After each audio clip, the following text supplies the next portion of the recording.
Bonjour, je suis la maman d'une petite fille de 6 ans qui a connu l'inceste, dont j'ai perdu la garde il y a 2 ans. Malgré les dénonciations de ma fille de violences sexuelles paternelles, la justice a décidé de placer ma fille chez son père. Donc en fait, les premières dénonciations de ma fille ont eu lieu lorsqu'elle avait un peu plus de 3 ans. Elle était en petite section maternelle. Ça a commencé pendant le confinement. Même ma fille, elle avait des comportements très sexualisés une semaine sur deux. En fait, on avait une garde alternée. Et pendant le confinement, une semaine sur deux, lorsque ma fille revenait de chez son père, donc déjà elle avait des comportements inquiétants, inappropriés. Elle avait un état de santé qui était assez déplorable. Et souvent, elle manifestait justement des, des comportements très sexualisés.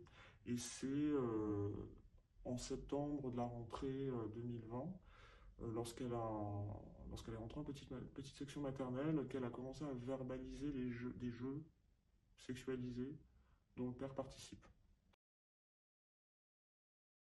Suite à ces dénonciations, j'ai pris conseil auprès de la PMI de mon quartier.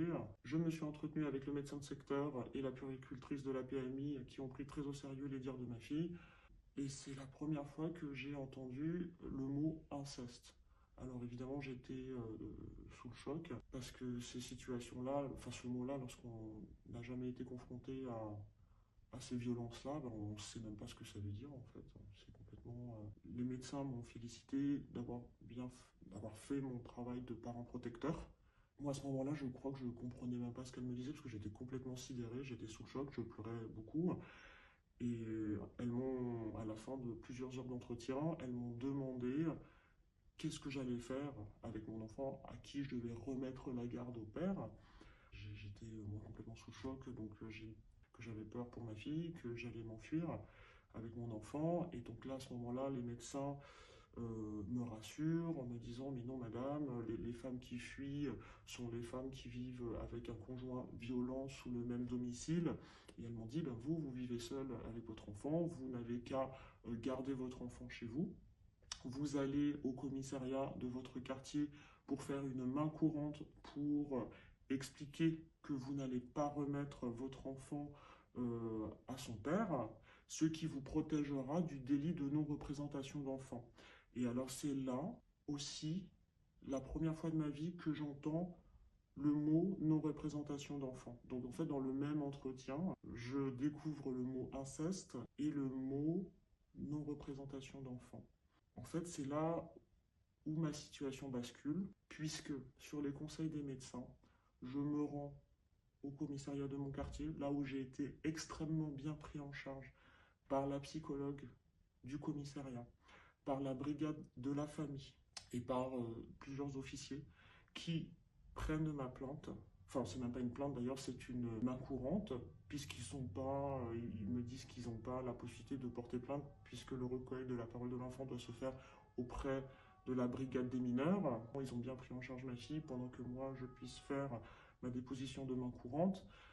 Suite à cela, je rentre à mon domicile et je garde donc ma fille sur les conseils de médecin. Et à partir de ce moment-là, voilà, je suis complètement lâché dans la nature avec ma fille et donc avec le père qui, lui, n'hésite pas à porter plainte contre moi pour non-représentation d'enfant. Et c'est à ce moment-là que ma situation bascule de victime à accusé. Alors, j'ai suivi les conseils des médecins concernant la non-représentation d'enfants, ce qui me paraît complètement légitime et de bon sens. Puis lorsque j'échange mon témoignage avec des personnes de mon entourage, le premier réflexe des gens, c'est bien entendu, tu ne remets pas ton enfant, donc ça fait partie du bon sens de ne pas remettre un enfant à son agresseur présumé. Néanmoins, ce que je déplore, c'est la mauvaise prise en charge des victimes après cette non-représentation d'enfants. Parce qu'en fait, clairement, les institutions vous poussent à commettre un délit, mais après, on vous laisse dans la nature. Du coup, je me suis retrouvé confronté avec la police qui est intervenue à plusieurs reprises à mon domicile sur la demande du père pour venir récupérer l'enfant. à diverses occasions. Alors, je tombais sur des policiers qui étaient très empathiques et qui avaient beaucoup de bon sens d'ailleurs aussi, qui me disaient non, non, mais vous inquiétez pas, madame. Enfin, à qui j'expliquais d'abord la situation, que ma fille avait dénoncé des faits de violence sexuelle commis par son père, qu'une main courante avait été déposée, que j'attendais une date de rendez-vous avec la brigade des mineurs, ce qui a pris des semaines d'ailleurs, et que je souhaiterais que ma fille puisse être entendue avant de retourner chez son agresseur. Ils ont très bien compris et ils n'ont pas hésité même à me dire si le père revient, n'hésitez pas à nous appeler, on le calmera. Donc jusque-là aussi, j'ai été quand même bien pris en charge au bout de quelques semaines, hein, puisque le père n'a pas hésité à faire intervenir et des huissiers et d'autres policiers à mon domicile. Bah, évidemment, moi j'étais aussi sous pression parce qu'en fait, à chaque fois que le père venait tenter de venir récupérer l'enfant à la maison, ça créait une tension pas possible. Ma fille se cachait dans le placard, elle pleurait, elle voulait pas retourner chez son père. Et j'avais quand même la police qui était au pas de ma porte, qui frappait, qui disait Madame, ouvrez, comme si j'étais une criminelle, comme si je kidnappais mon enfant. Alors que pas du tout, je tentais simplement de la protéger. Donc, euh, le père a fait intervenir un huissier et d'autres policiers. Il a été extrêmement agressif. J'ai expliqué aux policiers que j'étais mais dans l'incapacité même physique de faire le sac de ma fille pour la remettre à son père. C'était impossible. Ils m'ont menacé donc de m'embarquer en fait au commissariat. Suite à ça, ils ont appelé leur chef qui leur a dit d'attendre le rendez-vous pour avec la brigade des mineurs. Enfin, je veux dire, j'ai été vraiment considéré comme une criminelle, quoi. C'était terrible. Lorsqu'ils sont partis, je les ai remerciés en disant merci infiniment, merci de nous protéger, merci de me laisser ma fille. Et en fait, un des policiers me disait assez sèchement, mais ne me remerciez pas parce que ce qui va vous arriver, ça va être pire. Donc en fait, cette personne-là avait parfaitement conscience aussi du problème et du dysfonctionnement du délit de non-représentation d'enfants. Parce qu'il savait parfaitement qu'en me laissant la petite, que j'allais, moi, me retrouver dans de grandes difficultés. Les médecins de la PMI ne savent pas, en fait, comment dirais-je, ils ne sont pas formés à ce délit de non-représentation d'enfants. Ils n'ont pas le sens de la réalité, en fait. Ils ne connaissent pas les conséquences, parce qu'en fait, de bon sens, c'est ce que tout le monde aurait fait, la non-représentation d'enfants, mais en voilà les conséquences. Et le flic, lui, il savait la conséquence, puisque... Mais en fait, tout est sous-entendu. Rien n'est dit, en fait. Et malheureusement, on se rend compte de ça que bien trop tard, lorsque, voilà, on a tout perdu. Si j'avais su, j'aurais pas fait comme ça.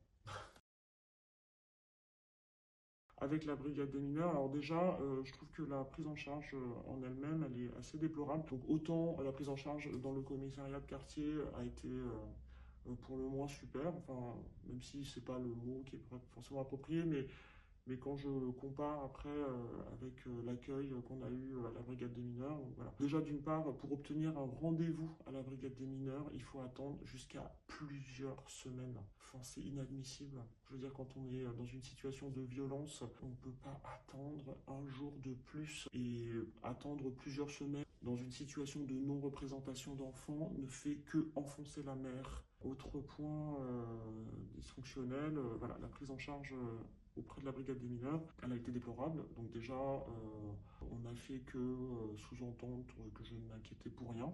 Lorsque je parlais des jeux sexualisés de l'enfant, l'officier essayait de me convaincre que vous comprenez la sexualité de l'enfant commence très jeune, moi aussi je suis maman, je ne lui expliquais pas que j'avais surpris ma fille en train de se masturber, mais que ma fille avait dénoncé des jeux sexualisés dont le père participe. La policière ne m'a jamais cru, elle a été extrêmement jugeante, dénigrante et sous-entendait justement en me répétant excessivement mais qu'est-ce que vous voulez madame, qu'est-ce que vous voulez?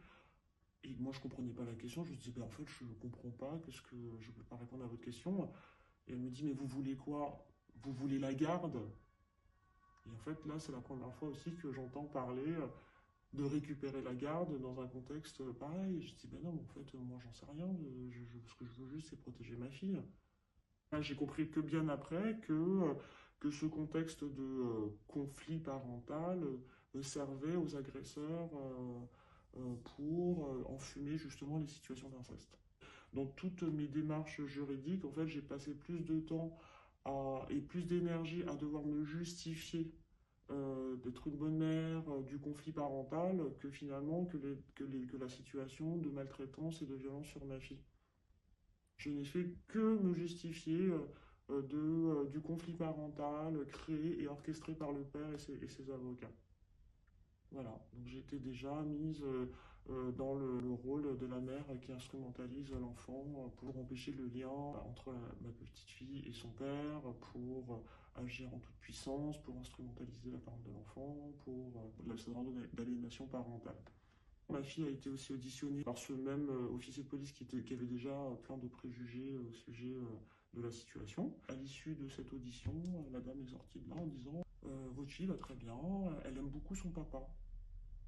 Je dis ben oui, en effet, tous les enfants ils aiment leur papa, enfin tous les enfants maltraités aiment leurs parents maltraitants. Enfin, c'est pas la question. Et lorsque je lui ai demandé concernant la non-représentation d'enfants, elle m'a dit bah, je suis vraiment désolée, il va falloir que vous remettiez votre enfant à son père.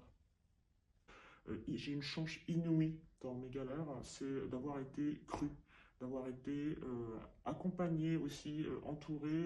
J'ai trouvé des ressources aussi, je me suis entouré d'associations, j'ai fait des réunions à la Civise, les chiffres sont clairs. Je veux dire, quand il y a 5 millions de victimes d'inceste en France, ça fait quand même un paquet d'agresseurs. Voilà, on comprend que la justice ne condamne pas les agresseurs, ça on l'a compris, mais ce n'est pas de notre responsabilité de condamner les pères ou les agresseurs, ce n'est pas de la responsabilité aux victimes de condamner les agresseurs. On a compris que la justice ne condamnait pas les agresseurs, ok, ça c'est clair, voilà. Puisque la justice ne condamne pas les agresseurs, au moins qu'elle puisse appliquer un principe de précaution pour l'enfant victime.